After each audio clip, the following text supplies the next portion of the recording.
సంక్షేమ పథకాలు ఇవ్వడంలో జగన్ బెటరా లేక చంద్రబాబు నాయుడు బెటరా? పథకాలు ఇవ్వడంలో అయితే నాకు తెలిసి అయితే జగన్ గారు బెటర్ అంటానండి. ఏంటంటే ఇప్పుడు మాకు ఇప్పుడు వేళ రోజు 1,00,000 రూపాయలు అమ్మకం మూడు వేళ 25,000 30,000 అమ్ముతున్నాం అంటే 70,000 పడిపోయింది.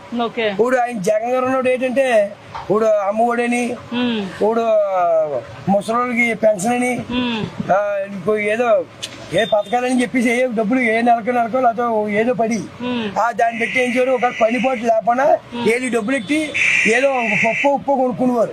వేళ ఈ పథకాలు లేవు ఈ పథకాలు ఏదో 6 ప్యాక్ అన్నారు 6 ప్యాక్ లేదు 8 ప్యాక్ లేదు ఎవరికి డబ్బులు లేవు. అలాగే చెప్పి ప్రజల్లో డబ్బులు లేకపోతే వ్యాపారాలు జరుగుతాయండి. దాని తోడు ఏంటంటే పిఠాపురాన్ని ఉన్నది చిన్న ఊరు. ఈ పిఠాపురానికి ఒక 5 మార్కులు పెట్టారు.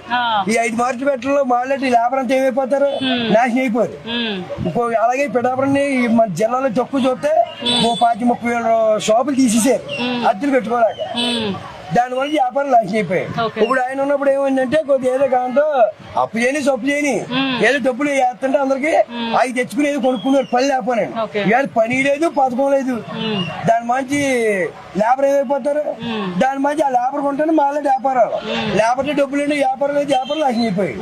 దాని మంచి నేను జగన్ గారి ప్రభుత్వం పెట్టాలని అంటాను. ఫైనల్ గా పవన్ కళ్యాణ్ గారికి పిఠాపురం నుంచి స్వీట్ అండ్ షార్ట్ గా ఏం చెప్తారు చెప్పండి. స్వీట్ అండ్ షార్ట్ గా అంటే ఏముందండి ఇప్పుడు ఆయన ఇక్కడ ఉన్నారంటే నెక్స్ట్ ఎమ్మెల్యే ఆయనే చెప్పొచ్చు. ఇప్పుడు ఆయన లేని పరిస్థితిలో నెక్స్ట్ ప్రజలు అనుకోవడం ఏంటంటే ఎమ్మెల్యే లేని ఊరు తల్లిదండ్రులు లేని ఊర్లో ఉందా అందు గురించి అని చెప్పేసి మనం నెక్స్ట్ అన్నది మరి జనాలు ఓటేసి కూడా ఆలస్యం కదండి. ఇప్పుడు ఏ ఎమ్మెల్యే గారు పిఠాపురం ఒకసారి నెగ్గారు రెండోసారి ఎవరు నెగ్గలేదు. ఇప్పుడు టెలివిజన్ టైంలో ఎన్ఆర్ఐసీలో నెగ్గారు 2 సార్లు అలా శంకర్ పేరు పత్రాలు నెగ్గారు. ఇప్పుడు అలా ఏ ఎమ్మెల్యే గారు ఒకసారి నెగ్గారు పెండిన దొరబారు కానీ లేదంటే మన వర్మ గారు కానీ ఎవరైనా ఒకసారి నెగ్గారు.